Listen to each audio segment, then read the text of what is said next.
Automatic এই নাটটা খুলে গেছিলো বলতে লুজ ছিল বলে খুলে গেছে। খুলে যাওয়ার কারণে হয়তো এই বুশটা বেরিয়ে গেছে, দেখতে পাচ্ছেন এই যে এই বুশটা বেরিয়ে গেছে।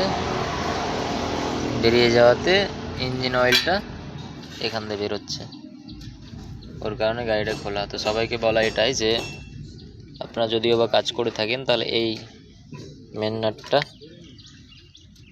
অন্তত পুলার দিয়ে ভালো করে টাইট করবেন। এখানে দেখছেন ছেনি মেরে টাইট করা হয়েছে। ছেনি না মেরে রেঞ্জ পাওয়া যায়, একটা পাইপ রেঞ্জ দিয়ে প্রপারভাবে টাইট করলে আপনার এই প্রবলেমের মুখোমুখি হতে হবে না।